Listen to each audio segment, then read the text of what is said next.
Oh, hi everyone, how are you doing? I thought I could take a look at a slightly modified story from Cosmopolitan about Doctor Who and exactly what's going wrong with the show, because a lot of people feel that the show has become too woke. So I'm going to look at what exactly wokeness is within the context that people are sort of talking about, and I'm going to explain liberalism, wokeness, and why Doctor Who has gone kind of too far with it. So, let's start with the article. Whovians, the time has come. Immerse yourself in the Doctor's wonderful world. David Tennant and Catherine Tate reprise their roles as the Doctor and Donna Noble. So this was referring to the three-part mini-series, which was actually quite good. And I have to say that David Tennant and Catherine Tate were absolutely fantastic. In fact, everything that David Tennant did with all his companions was brilliant, and I really think that this was the high point of Doctor Who. Now, the episodes felt like they were a little bit rushed and pushed out pretty quickly, but, we got a lot of content and there was a lot of good episodes and the writing was fun and interesting.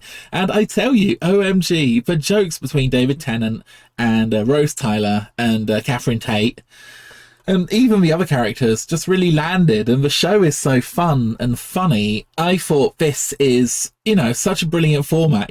Go back and watch those episodes with, David Tennant, and honestly, you will be guaranteed a good time. And I also guarantee you'll be laughing every 3 or 4 minutes because the dialogue's funny, and, it isn't just funny, but there's a lot of emotion and there's a lot of thought that goes into basically every episode. So yeah, that was really the high point for me.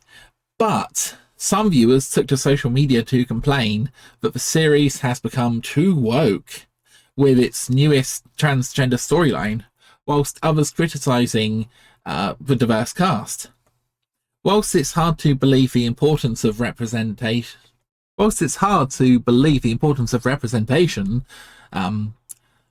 Doctor Who has always been political and inclusive.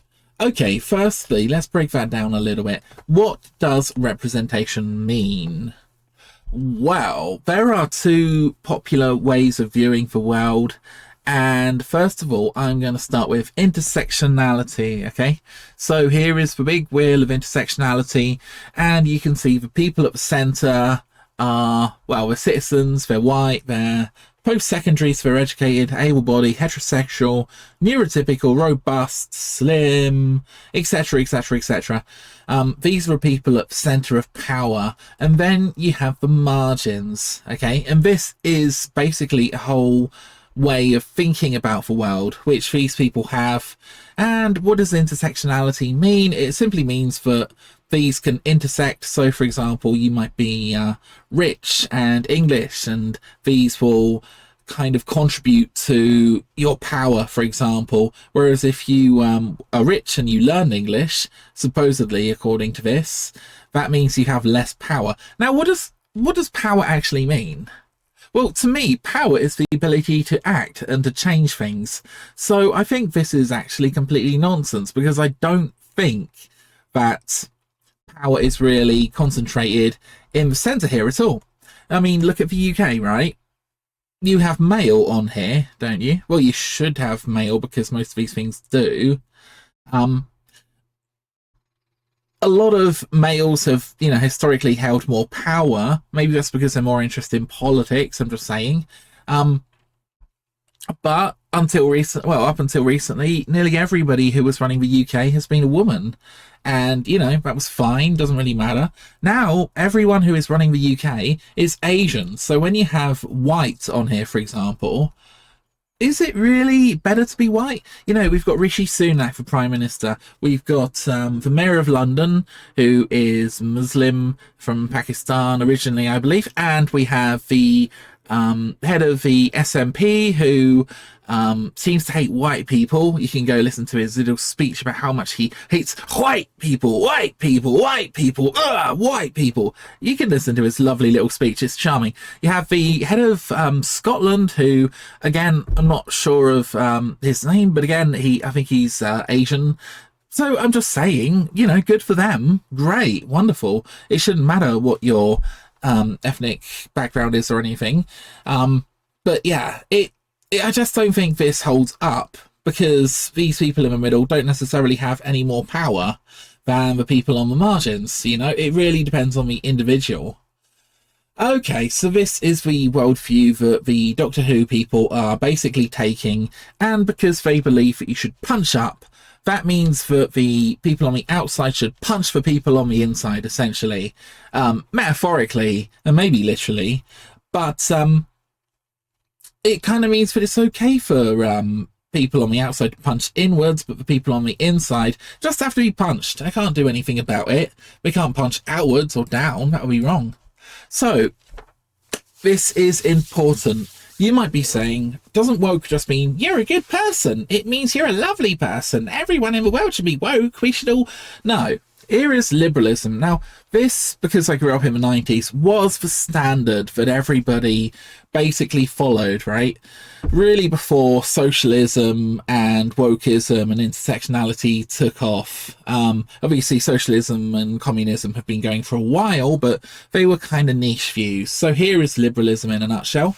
Got democracy, secularism, which basically means you can have any religion, all religions, and none should be respected. Freedom of speech.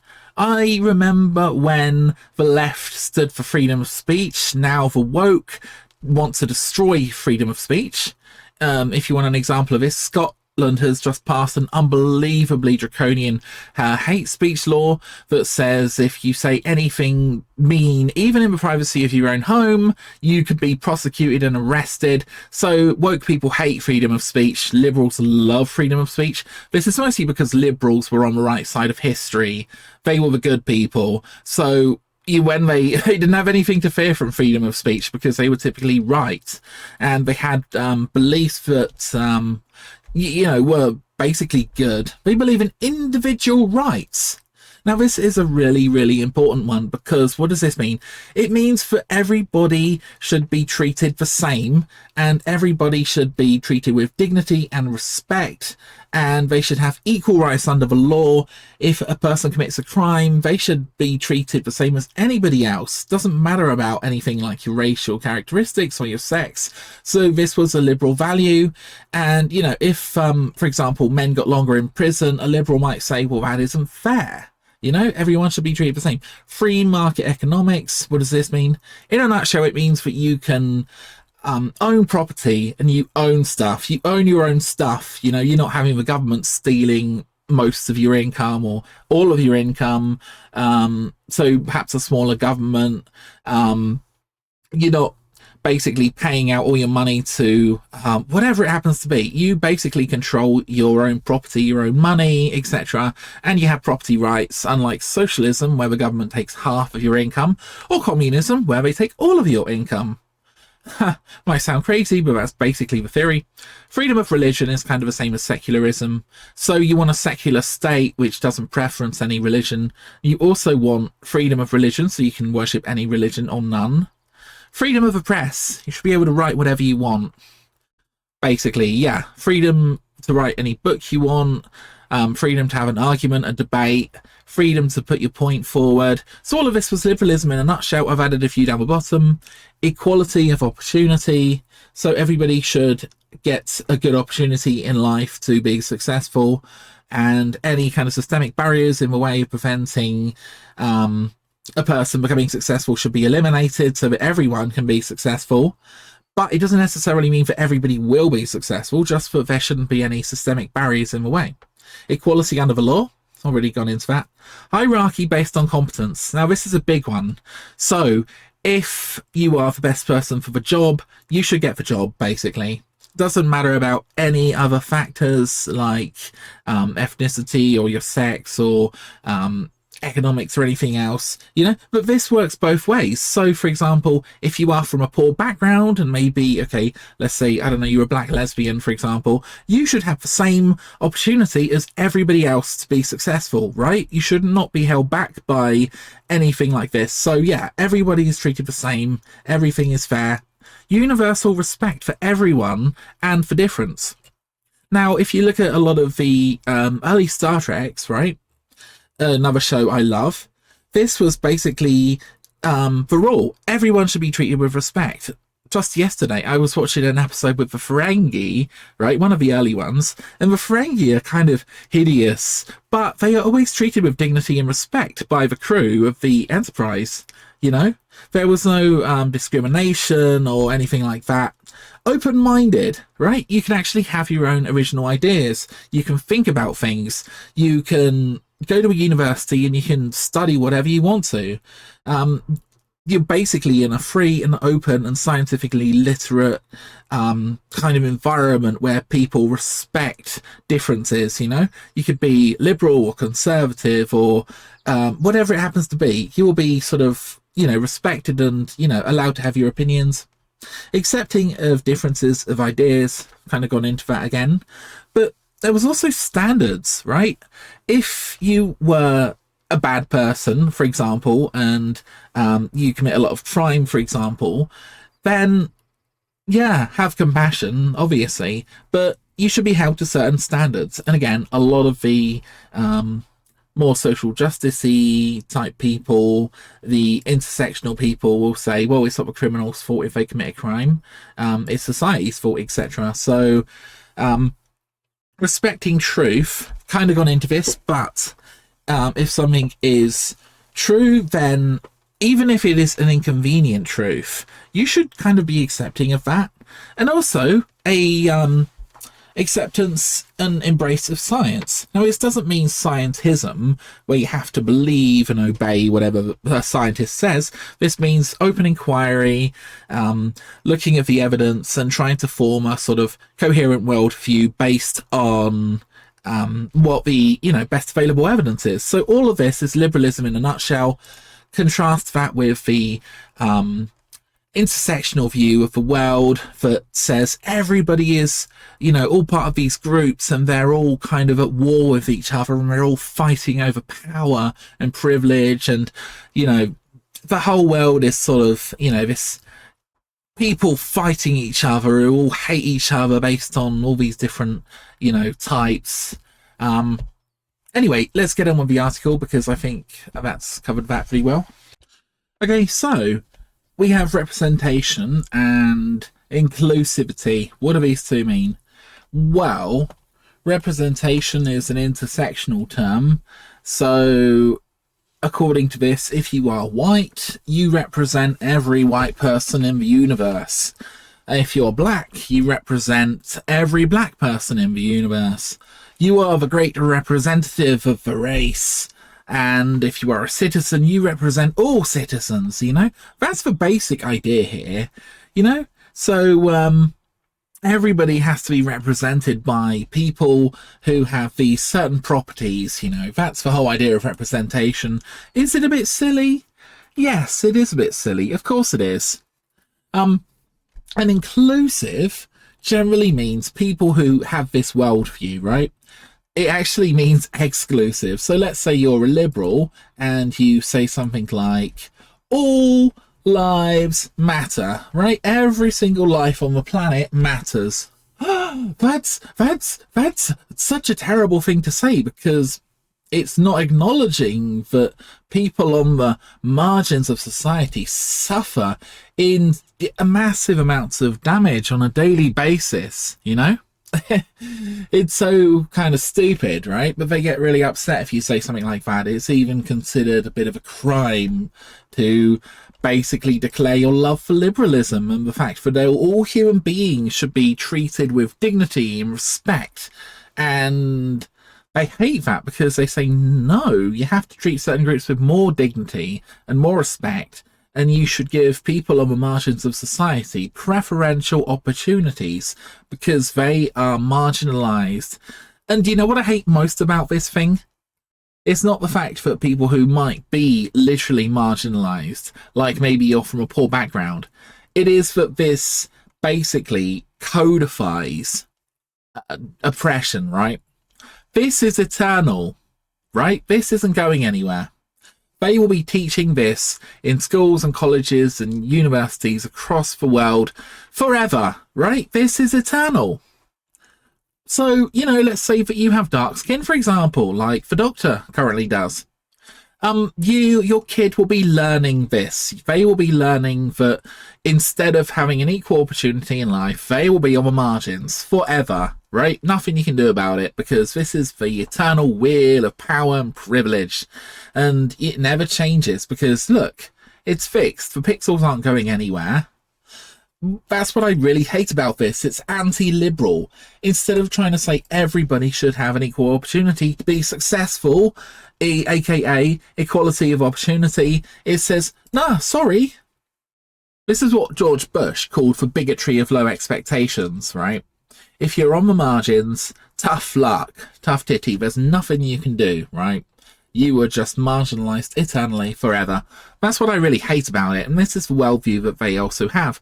And, of course, it means that they hate anybody in the centre of this, right? They can make little jokes about how terrible they are. And you see this all through Doctor Who. There's little jokes about how terrible men are. There's little jokes about how, you know, men are horrible and inept, especially in the more recent episodes.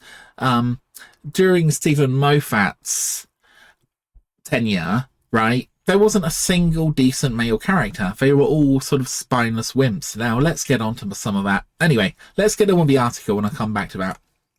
In case you need catching up, Yasmin plays Donna's daughter, Rose Noble. Her gender identity as a transgender woman was front and centre in the highly anticipated episode, The Star Beast, right? Great.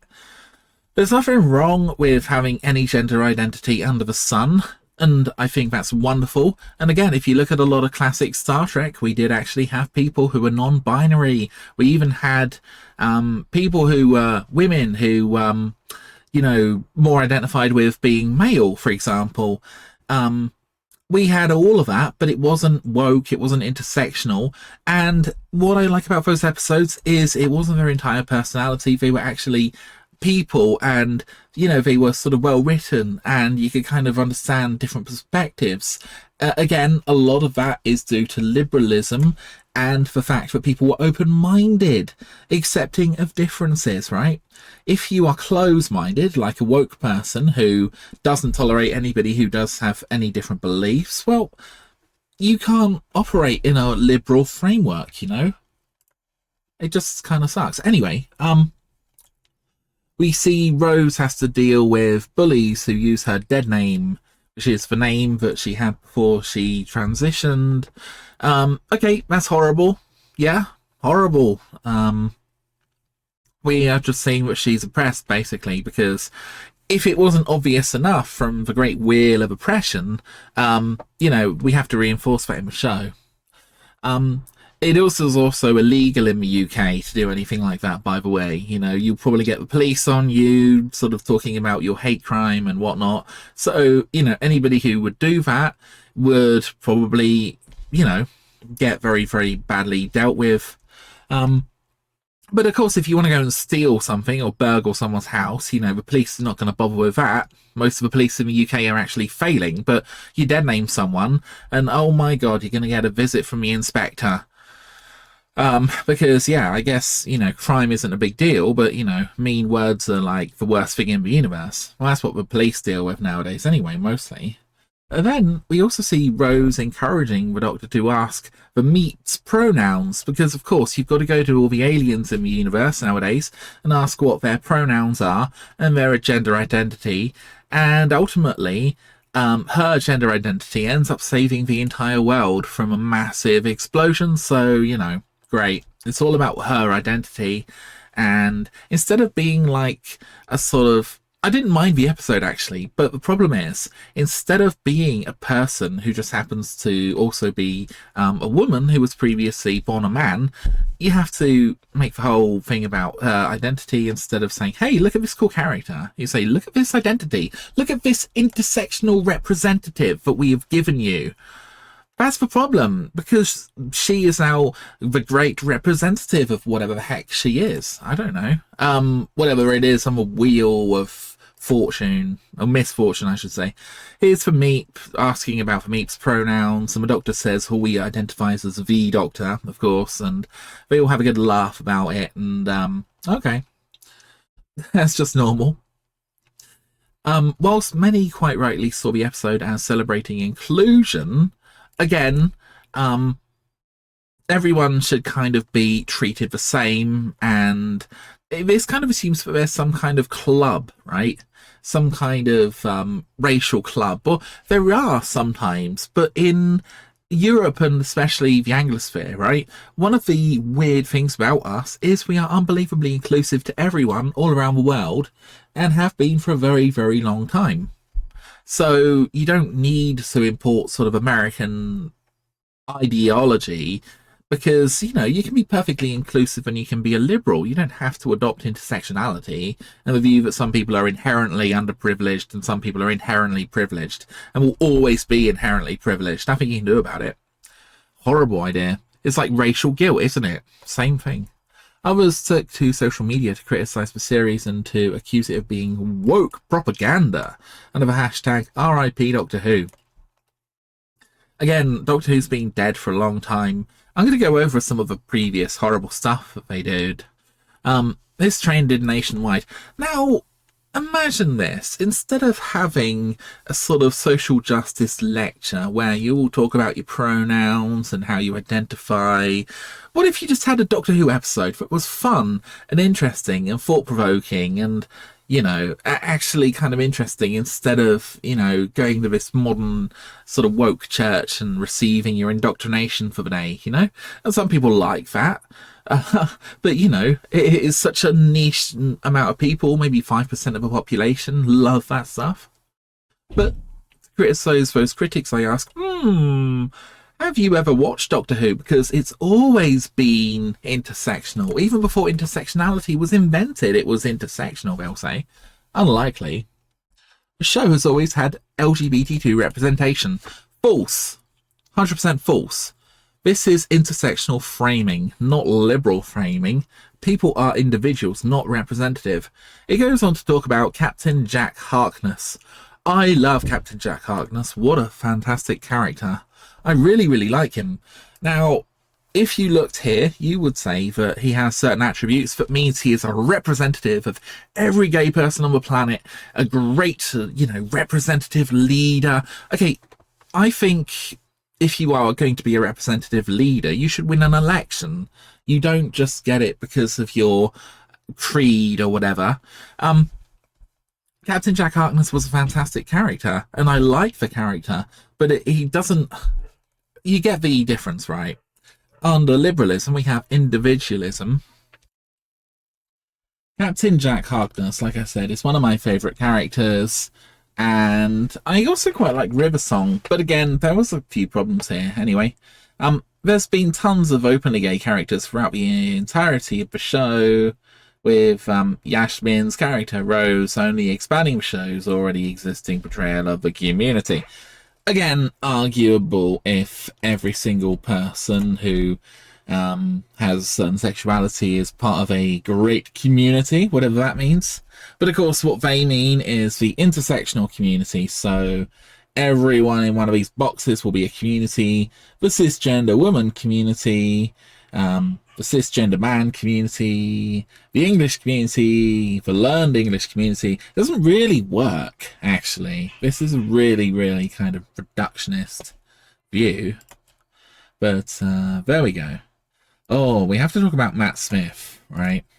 In a sense, Stephen Moffat, who created the character here, creating Matt Smith's character, kind of hates men. You know, there's a lot of evidence of this. So this goes back quite a long way. Whilst most male characters are background characters, they have little agency in Moffat's world. So yeah, I mean, I don't know. I do like Doctor Who, but I kind of like it where they take a more neutral, liberal view. Like I said, the sort of woke intersectional politics may be adopted by 5% of the population. Where were we? Stephen Moffat, yeah. So he's always, all through Stephen Moffat's time with Matt Smith, they were downplaying the role of the Doctor constantly. The Doctor became just like the transport guy, you know, who just ferried the amazing female characters around. Rory is a good example of this. He's very, very weak. He's passive. He's got no control over where the TARDIS goes. His kids don't even take on his surname. They take on Pond's surname, and they always refer to him as Mr. Pond. Now, I guess it's meant to be sort of, woke and progressive, but it just feels really emasculating, like this guy isn't even worthy of having the kids adopt his second name. And if you're wondering why we have that tradition, well, there's probably a lot of different ideas, but the idea is that the mother basically knows that the child belongs to her because she gave birth to the child. So, the mother knows for sure that it's her child. Whereas the father always has a bit of anxiety because before DNA tests were invented, it was probably quite anxious because you don't know if your wife or girlfriend, slept with other guys. You don't know if the child's yours necessarily. You just have to take it on faith. And taking on the father's surname is kind of a way of reassuring everybody that, they are actually kind of his kids. And that might sound a bit petty, but it is evolutionary psychology.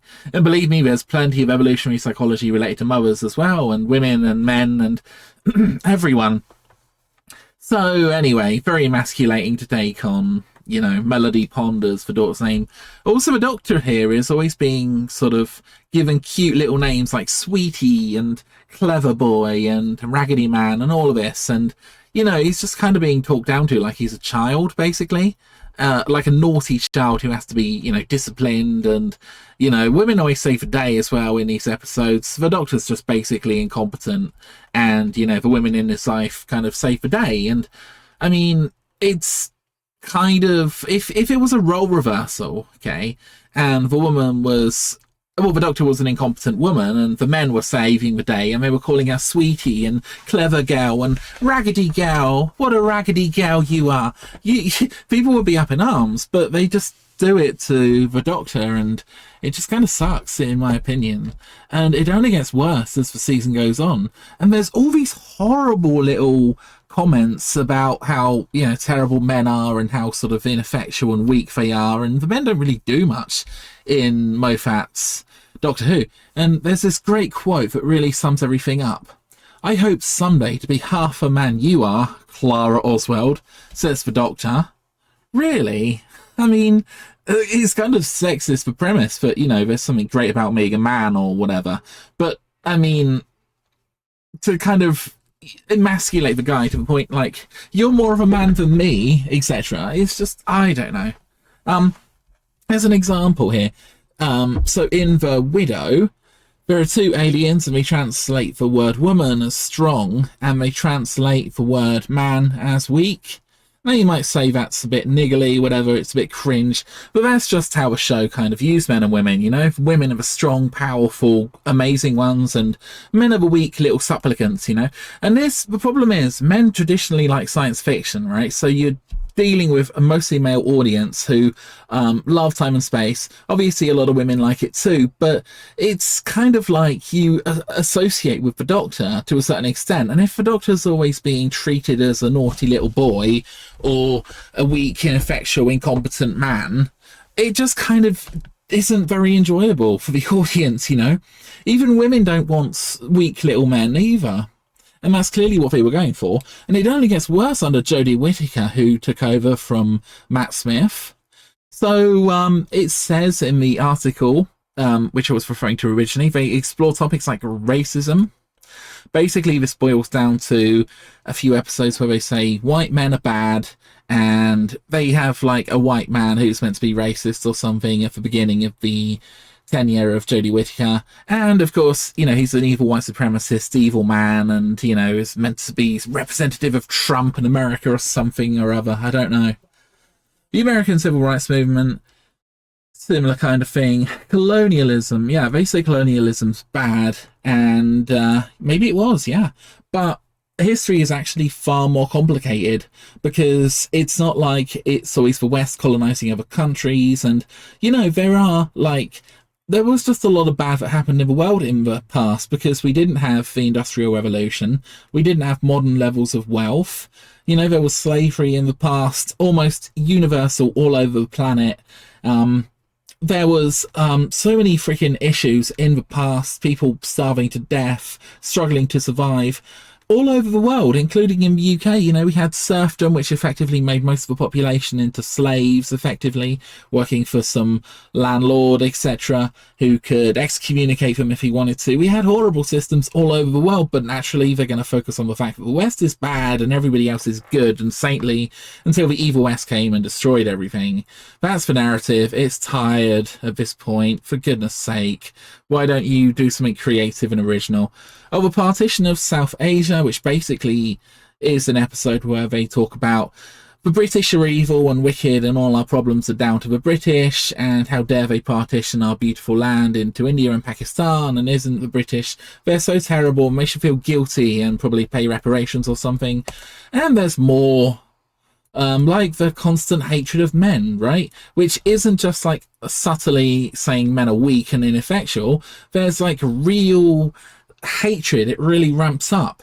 The Doctor continuously says, I've been upgraded from a man to a woman, for example. There's all these little lines in the show like, oh, men have so much ego and men are terrible people and women are superior. And, you know, you just sit there as the audience groaning, thinking, oh, God, really?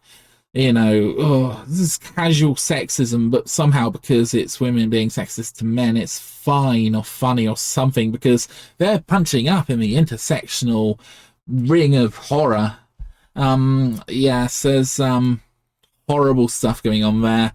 And to be honest, the Jodie Whittaker stuff is just kind of cringe. But this isn't fun, right? You go back to David Tennant and, you know, the David Tennant days. Doctor Who is fun and interesting and it's light-hearted and they run and they have fun and adventures and there's danger and there's, you know, aliens and different cultures and all kinds of interesting stuff happening. And now it's basically the Jodie Whittaker era was Jodie Whittaker moaning at everybody, telling them what to do like they're little children. And I remember watching one episode where Jodie Whittaker basically goes around yelling at everyone, calling him names. There's the guy, I can't even remember who his name is or whatever, but he's the black guy. There's the white guy as well. The white guy I quite like, actually. He's the host of that TV show. But yeah, the black guy, she just treats him like a child the whole time. And I found that really annoying, to be honest. There's a scene where he has to like throw a ball through a hoop or something to blow up some Daleks or some Cybermen. And this is like his great achievement because apparently he's neurodivergent or something. And throwing a basketball through a hoop is like a great achievement for him. And I don't know. I mean, fair enough. That's great. Anyway, on the diversity in the series, returning showrunner Russell T Davies told Yahoo, it's not just a Doctor Who thing for me. It's something I and a lot of other writers are very keen to do, to be progressive and reflect more of society. So again, all this basically means is through an intersectional lens, they are trying to tick as many boxes as possible on this wheel and try to get as many marginalized people in. And what this actually means is instead of writing really good stories that just happen to have, you know, interesting characters, they end up basically creating stereotypes because these people aren't very good at writing, especially if they went to some, I don't know, very, very woke university and they didn't really learn the classics. They didn't learn, you know, to be a good writer. And, you know, the writers having to like shovel this stuff into episodes just kind of is, I don't know, cringe, and the audience just don't like being preached to. And it isn't just Doctor Who, it's so much other stuff. Here it goes on representation matters. So again, why can't we get away from representation? Why can't we say that everybody is an individual and they should be treated as individuals and everybody should have unique personality traits? Maybe instead of writing stereotypes, you could write interesting, original characters. You know, like Captain Jack Harkness. Okay, the character is gay, but that is like 10% of everything he is. He is an incredible time-traveling guy from the future who basically leads a team of people, and he's got a great personality, sense of humor. You know, he's funny, interesting. There's so much sort of going on with his character. Eventually he turns into the face of Bo, which is a sort of immortal alien. Oh, Captain Jack, of course, is immortal too. You've got all of this stuff going on, and it's really cool, and everybody loved the character. Whereas if you say, oh, it has to be this one and this one and this one, we're going to go with this one, that one, maybe one of those, you kind of end up shoving in loads of stereotypes, because the truth is, these things on here don't really matter that much. You know, they are part of who someone is, but they aren't necessarily defining who they are. And the idea that, oh, if you are, let's say, some neurodivergence person, that means that you represent the whole some neurodivergence community, is just stupid. Again, I don't necessarily subscribe to that. So anyway, I guess we are coming to the end of the article. They say it's so forward thinking to put like stereotypes into the show, and to, you know, have a moment where everyone can talk about their pronouns and all the other sort of rituals which people have, you know, made up. And they can put that into every episode. They can sit down and they can have a little pray, maybe, to, you know, the god of wokeness, and sort of all chants, various chants, whatever it happens to be. Build a wall. Oh no, that's a bad chant. They could build a chant like Joe Biden is amazing. Joe Biden is amazing. We love him because he's so freaking great, you know. Oh, he's literally the best organism in the universe. Yay. Anyway, so we have Matt Smith. Peter Capaldi, I haven't even talked about. Fantastic actor, but again, quite hard to follow Matt Smith in many ways, because even though Matt Smith was quite emasculated, Peter Capaldi, like I say, fantastic actor. I think the script sometimes let him down a little bit, but he did some interesting stuff. Now, Jodie Whittaker, unfortunately, I think Jodie Whittaker could have been so much friggin' better. But for some reason, they just didn't give her very good writing, you know. I don't know what it was, but she just kind of annoyed people in a lot of ways. And I think the guy who came in to produce the show, whatever he's called, insisted Jodie Whittaker should be the next Doctor. So it wasn't like open casting or, you know, finding the best person for the job or anything. He says, we're going to have this person. So she was thrown into a role, and she kind of did okay, you know. I mean, if the scripts were better, like I said, and we had some proper science fiction writers in there making good quality science fiction, I think she would have been a lot better off. And now we have, oh my god, I'm going to butcher his name, Nugachi Gatwa, who is, I mean, from the first episode or two that I saw, seems like an interesting character, but the first time we see him, he's dancing in a gay bar, and he's wearing a skirt, and he's twirling around and around, and he's sort of running around being really flamboyant, and, like, literally, this is in the show. And he's with his, like, non-binary transgender partner. I think she's just transgender, actually, and, you know, they're going to go around getting offended, I assume, everything, and sort of viewing the world through the intersectional lens. And to be honest, like, I kind of feel bad for the actor, because he actually seemed alright, to be fair, but I don't know, they're just going to make it so freaking cringe, especially if they put little gay jokes in all the freaking time about who he wants to bone, and, you know, who he slept with. And oh, that was another thing, didn't he go and say that he slept with Isaac Newton, who was also black or something? There was some joke about that which was just hilarious. And again, Isaac Newton was married with a wife, I believe, so, you know, sure. I mean, oh, I don't even know. Oh, Houdini, that was it. Yeah, that was it. He apparently went and slept with Houdini, because that's what you do when you're the Doctor and you suddenly become black and gay for some reason. You go to sleep with Houdini. Again, it's just you're completely changing the character, which is kind of a thing in Doctor Who, but just on top of everything else, it's just too freaking much, you know.